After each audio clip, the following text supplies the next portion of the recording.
Finally आपका ओजेडबल का date आ चुका है। उड़ीसा के जितने भी बच्चे हैं और सरकारी कॉलेज लेना चाहते हैं उड़ीसा के अंदर, उनके लिए डेट्स आ चुकी है। सारी की सारी बातें बताऊंगा, पूरी प्रोसीजर बताऊंगा इस वीडियो के अंदर कि कैसे क्या प्रोसेस चलने वाली है। और जो उड़ीसा के बाहर के भी बच्चे हैं ना, और वहाँ पे उड़ीसा के अंदर जाके प्राइवेट कॉलेज लेना चाहते हैं, तो उनके लिए ये वीडियो होने वाली है, उनके लिए ये बातें होने वाली है। ध्यान से सुने, ध्यान से समझे सारी बातों को, और फिर आप इस वीडियो को जो यहाँ पे फर्दर फॉलो करें, ठीक है।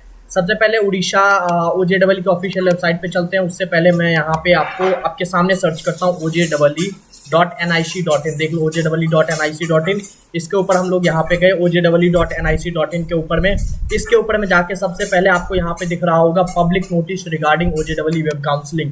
अब यहाँ पे जैसे ही हम लोग जाते हैं, आप इसको पढ़ने का प्रयास करें गौर से, तो this is the information of all concerned that OJEE web counselling process for admission to BTech, B.Arch, B.Plan, B.Cat and integrated MSc in different state government and private colleges starting from 6 जुलाई।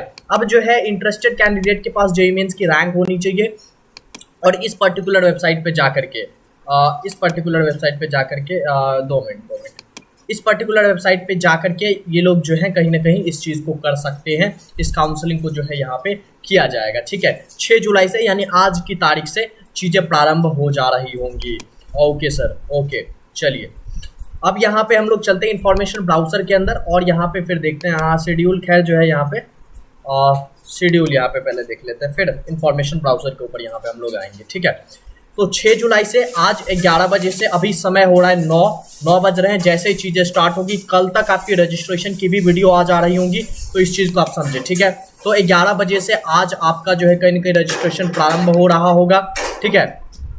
और ये चीज़ जो registration और choice filling जो है आपकी 16 से 18 जुलाई तक, okay sorry 15 जुलाई तक आप रजिस्ट्रेशन को यहाँ पे कर पाएंगे। 15 जुलाई को रजिस्ट्रेशन 15 तक आप कहीं ना कहीं कर पाएंगे, और चॉइस फिलिंग भी 15 तक ही आपको करनी है। उसके बाद आगे आप नहीं बढ़ पाएंगे, उसके बाद आप राउंड 1 के लिए चीज़ें जो है यहाँ पे करेंगे, ठीक है। इस बात को आप समझ पा रहे हैं। यानी कि अगर आपको OJEE के अंदर पार्टिसिपेट करना है तो भैया आपको 10 दिन का समय है, 6 तारीख से लेकर के 15 तारीख तक आपको रजिस्ट्रेशन कर लेना है। भैया ये क्या चीज़ है, display of mock seat allotment. आपने सुना होगा जोसा के अंदर मॉक अलॉटमेंट होता है। मॉक अलॉटमेंट मतलब ये होता है कि जो चीज़ें आप 6 तारीख से लेकर के 11 तारीख तक आपने रजिस्ट्रेशन करके चॉइस फिलिंग करी, उसके बेसिस पे आपको क्या मिल सकता है, मिलेगा नहीं, वो मिल सकता है, वैसा कुछ आपको जो कहीं कहीं मॉक अलॉटमेंट के अंदर मिल रहा होगा। उसके बाद आप चॉइसेस को लॉक कर देंगे 14 जुलाई को 11:30 बजे तक, और उसके बाद 15 जुलाई को फाइनली आपके रात 12 बजे रजिस्ट्रेशन खत्म हो जाएगा, चॉइस फिलिंग आपकी खत्म हो जाएगी। 15 जुलाई के बाद आप कुछ नहीं कर सकते। 6 से 15 तक का आपका समय है, बस इस बात को ध्यान में, इस बात को जहन में आप क्लियर रखें। इसके अलावा कहीं ना कहीं वेरिफिकेशन वगैरह होगी 16 से 18 तारीख तक। आपने जो डेटा अपलोड की है, जो चीज़ें आपने डाली है, आप अदर स्टेट को हो या होम स्टेट के हो, आपको कहीं ना कहीं OJEE में आप पार्टिसिपेट कर सकते हैं। लेकिन होम स्टेट वाले गवर्नमेंट भी ले सकते हैं, प्राइवेट भी ले सकते हैं, लेकिन बाहर वाले सिर्फ और सिर्फ प्राइवेट कॉलेजेस उड़ीसा के अंदर ले सकते हैं। इसके बाद 19 तारीख को जैसे ही 15 तक आप सारी चीज़ों को कर देंगे, 18 तक आपके डॉक्यूमेंट वेरीफाई हो जाएंगे। 19 को आपको पता चलेगा कि पहले राउंड के अंदर, राउंड 1 के अंदर मुझे कौन सा कॉलेज मिला है। भैया मुझे कौन सा कॉलेज मिला है, उस चीज़ का पता कितने बजे मिलेगा, 5 बजे तक आपको ये चीज़ पता चल रही होगी। 19 से 23 जुलाई तक आपको क्या करना है, ऑनलाइन रिपोर्टिंग होगी। रिपोर्टिंग आपको कॉलेज नहीं जाना पड़ेगा, ये अच्छी बात है। फी पेमेंट करेंगे, डॉक्यूमेंट अपलोड करेंगे, और रिस्पॉन्स की जो है यहाँ पे की जाएगी, और फ्रीज अपलोड का ऑप्शन जो है आपको यहाँ पे चूज करना होगा। उसके बाद आपके कहीं डॉक्यूमेंट में कोई दिक्कत आती है, कोई बातें आती है, तो 25 जुलाई को 5 बजे तक आपके उस डॉक्यूमेंट का या भी कोई भी प्रॉब्लम आती है तो उसके क्वेरी का आपको रिस्पॉन्स किया जाएगा। उसके बाद 20 से 25 जुलाई तक आप सीट को विड्रॉ भी कर सकते हैं, या काउंसलिंग से एग्जिट भी हो सकते हैं। उसमें आपके ऊपर आपकी जो कहीं ना कहीं बुद्धि विवेक है, उसके बेसिस पे आप सारे फैसले को यहाँ पे लेंगे। उसके बाद अगर आपने कहीं ना कहीं पहले राउंड के अंदर कॉलेज ले लिया, या फिर आपने फ्लोट कर दिया, या कुछ भी हो गई चीज़ें, तो उसके बाद जो बचे हुए कॉलेजेस होंगे, बचे हुए सीट्स होंगे, उनके ऊपर राउंड 2 फिर से जो है यहाँ पे करवाया जाएगा। राउंड 2 का अलॉटमेंट 31 जुलाई को आएगा। भैया मुझे राउंड 1 में कॉलेज ही नहीं मिला, तो आगे क्या करना है, आपको कुछ भी नहीं करना है दोस्त।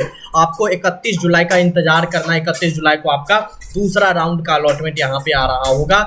अपग्रेडेशन राउंड भी यहाँ पे ब्रैकेट में लिखा हुआ है। क्यों लिखा हुआ है? क्योंकि होता क्या है कि अमूमन कोशिश होती है कि राउंड 1 के अंदर आपको अलॉटमेंट मिल जाता है। अलॉटमेंट अगर आपका नहीं आता है तो आपका राउंड 2 के अंदर कहीं ना कहीं अलॉटमेंट आएगा, फ्रेश अलॉटमेंट भी आएगा। जरूरी नहीं कि आपका फ्लोट करोगे तभी आपका अपग्रेड होगा, फ्रेश अलॉटमेंट भी आपका यहाँ पे कहीं ना कहीं आता है। उसके लिए कोई भी दिक्कत, कोई भी समस्या यहाँ पे आपको नहीं हो रही होगी। इस बात को आप यहाँ पे समझे, ठीक है? Okay sir. उसके बाद कहीं ना कहीं 31 तारीख को आपकी राउंड 2 की अलॉटमेंट यहाँ पे आएगी और उसके बाद 1 अगस्त से 5 अगस्त तक आप कहीं ना कहीं दोबारा से सेकंड राउंड के लिए आप यहाँ पे रजिस्ट्रेशन यहाँ पे आप करते हो। 1 तारीख से लेकर के 5 तारीख तक आप करते हो। दूसरे राउंड के लिए भी ओपन होगी, आपके ऊपर है, आप या तो पहले के अंदर करें या दूसरे के अंदर करें। लेकिन मैं रिकमेंड करूंगा फर्स्ट से ही, स्टार्टिंग से ही यहाँ पे फाइट करें तो चीज़ें आपके लिए बेहतर रहेंगी, बढ़िया रहेंगी, ठीक है? इस बात को हम लोग समझ चुके हैं। अब होता क्या, जो ये अलॉटमेंट आई ना 31 जुलाई को सेकंड राउंड की, उसके बाद 31 जुलाई से लेकर के 2 अगस्त तक फिर से सेम काम आपको करना है जो काम आपने यहाँ पे पहले राउंड के अंदर करा था कि आपको online reporting, fee payment, document upload, freeze float वाली चीज़ें आपको यहाँ पे करनी है। उसके बाद 31 से 3 तारीख तक आप या तो काउंसलिंग से एग्जिट हो सकते हैं या फिर सीट विड्रॉ कर सकते हैं। 4 अगस्त तक आपको जो है क्वेरी आपकी रिजॉल्व करी जाएगी और 5 अगस्त को फिर से सारे डेटा को कंबाइन किया जा रहा होगा। इसके बाद आप कहीं ना कहीं राउंड 3 के अंदर आपका अलॉटमेंट आता है। 8 अगस्त को राउंड 3 का अलॉटमेंट आपका आ रहा होगा 5 बजे तक और इसके बाद आप 8 से 10 तारीख तक फिर से वही ऑनलाइन रिपोर्टिंग, एडमिशन फ़ी को यहाँ पे सबमिट करेंगे, डॉक्यूमेंट अपलोड करेंगे और यहाँ पे फ्रीज फ्लोट वाली चीज़ों को यहाँ पे कर रहे होंगे। ये सारी चीज़ें न्यूली एडमिटेड कैंडिडेट्स के लिए हैं, सिर्फ इस बात को आप समझे। फ्लोट का ऑप्शन जिनको पहले कॉलेज मिला और अगेन फ्लोट करना चाहते हैं वो कर सकते हैं, क्योंकि उन्होंने फ़ी पेमेंट वगैरह कर दी है। उसके बाद कितनी फ़ी पेमेंट करनी, क्या करनी है वो भी बताऊंगा। वीडियो में बने रहे हैं, बस सारी बातें आपको बताई जा रही होंगी। 8 से 10 तारीख तक कहीं ना कहीं फिर से आप सीट को विड्रॉ कर सकते हैं। 14 तारीख को आपका फाइनल अलॉटमेंट आएगा कि आपको कौन सा कॉलेज मिला है। इसके बाद आपको कहीं ना कहीं ऑनलाइन रिपोर्टिंग आपको करनी ही करनी होगी। इसके बाद कोई भी ऑप्शन आपको नहीं बचता है। All candidates paid part admission या complete confirmation fee payment are verified their document and can download the final allotment letter and report the finally allotted institute as per schedule, failing which the allotment will be cancelled and the vacant seat will be filled in institute level admission। बात क्या है समझ गए आप कि college level counselling के अंदर भी सीट्स यहाँ पे फिल करी जाएंगी। अगर आपकी रैंक कम है और लिटरली आप उड़ीसा के अंदर जाके एडमिशन लेना चाहते हैं तो this is the way, this is the perfect thing जो कि आपको यहाँ पे ध्यान रखनी चाहिए। इस चीज़ को मैं यहाँ पे बताऊँगा आपको। तो ये मैंने आपको शेड्यूल बताया। अभी थोड़ा सा बात करते हैं इन्फॉर्मेशन ब्राउजर के ऊपर जो कि आपके लिए यहाँ पे जरूरी होने वाली है, ठीक है? Okay, information browse counselling browser के ऊपर यहाँ पे आ जाता है, ठीक है? ओके, चलिए थोड़ा सा नीचे यहाँ पे हम लोग करेंगे और कहीं ना कहीं सबसे पहले यहाँ पे आपको स्टेप बाय स्टेप प्रोसीजर तो मैंने बता ही दिया। एडमिशन के रूल्स के बारे में थोड़ी सी यहाँ पे बातें यहाँ पे करते हैं, ठीक है? देखिए पहली बात यहाँ पे क्या होता है कि आपका जेईई मेंस के बेसिस पे यहाँ पे एडमिशन होगा और आपका कहीं ना कहीं ओएल यानी आउटलाइंग ओडिया स्पैकिंग ट्रैक्ट्स, ये जो ओएल कैटेगरी है इनको बहुत ज़्यादा बेनिफिट आपको मिलता है उड़ीसा के अंदर। तो आप जरूर से यहाँ पे ओजेडब्ल्यू में पार्टिसिपेट यहाँ पे करेंगे, इस चीज़ को आप समझें। और इसके बाद मैं थोड़ा सा यहाँ पे नीचे आता हूँ, थोड़ा सा नीचे आता हूँ तो कहीं ना कहीं पहले आप क्या स्टेप्स क्या क्या है। तो रजिस्ट्रेशन पहले आप करते हो, काउंसलिंग फीस 450 रुपये आप यहाँ पे जो है कहीं ना कहीं डिपॉजिट करते हो, चॉइस फिलिंग करते हो। मॉक अलॉटमेंट आपका आता है जो जैसा कि मैंने आपको बताया, चॉइस को आप लॉक करते हो पासवर्ड के हिसाब से। अलॉटमेंट आता है पहले राउंड का, उसके बाद आप फ्रीज फ्लोट करते हो, डॉक्यूमेंट अपलोड करते हो और फी पेमेंट करते हो, ठीक है? अलॉटेड स्टूडेंट्स हैव टू पे part admission fee, sheet acceptance fee of 1000 या 5000 बेस्ड ऑन देयर कैटेगरी। 10,000 की फ़ी आपको पेमेंट करनी होगी अगर आपकी कैटेगरी जनरल, ईडब्ल्यूएस, ओबीसी है। 5000 की करनी होगी अगर आप एससी, एसटी, पीडब्ल्यूडी है, ठीक है? ओके, ये चीज़ आप समझ चुके हैं। इसके बाद कहीं ना कहीं दोबारा से सेम प्रोसीजर होगी। ड्यूरिंग डॉक्यूमेंट वेरिफिकेशन जो है आपको कहीं ना कहीं आपके डॉक्यूमेंट को जो है यहाँ पे 1 अप्रैल के बाद का होना चाहिए, तो आपको डॉक्यूमेंट यहाँ पे सारी चीज़ें सही होंगी और ऐसे ही प्रोसीजर वाइज चीज़ें यहाँ पे चल रही होंगी। तो कहीं ना कहीं कोई दिक्कत वाली बात है नहीं, कोई चीज़ें हैं नहीं, ठीक है? और ये सारी बातें लगभग आपको समझ आ रही होंगी। कोई दिक्कत यहाँ पे है नहीं।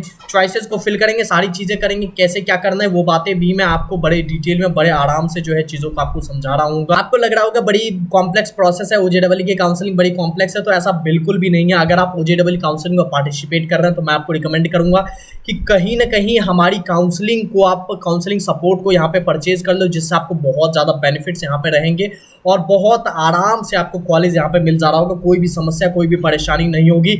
स्टार्टिंग फॉर्म भरने से लेकर के आपको जब तक कॉलेज नहीं मिल जाता, चाहे वो कॉलेज लेवल काउंसलिंग भी क्यों ना हो, जो कि यहाँ पे ऑलरेडी मेंशन्ड है, यहाँ पे आप देख पाओगे कॉलेज लेवल काउंसलिंग में जो है वेकेंट सीट जो रहेंगी, और मैं बता रहा हूँ आपको 40% सीट जो है यहाँ पे वेकेंट रहती है उड़ीसा के अंदर। इस बात को समझे, उड़ीसा हमेशा से मेरा फेवरेट स्टेट रहा है और यहाँ की काउंसलिंग करने में बहुत ज़्यादा इस तरीके की खुशी होती है और बहुत ज़्यादा ये चीज़ें रहती है। तो मैं आपको रिकमेंड करूँगा कि आप हमारी काउंसलिंग सपोर्ट को यहाँ पे परचेज कर लें सिर्फ 599 के अंदर। पूरी प्रॉपर राउंड 1 से लेकर के आपको जो है कहीं ना कहीं जब तक इंस्टीट्यूट लेवल काउंसलिंग जो है यहाँ पे ख़त्म नहीं हो जाती, जब तक आपको सीट मिल नहीं जाता, तब तक हम लोग आपका यहाँ पे सपोर्ट करते हैं। तो इस चीज़ को जरूर से यहाँ पे परचेज करें। एंड बाकी आपने वीडियो को देखा, अपने दोस्तों के साथ, सभी दोस्तों के साथ यहाँ पे शेयर करें और उन्हें बताएं कि कैसे उड़ीसा की काउंसलिंग यहाँ पे चलती है। And thank you very much for watching this video. Thank you.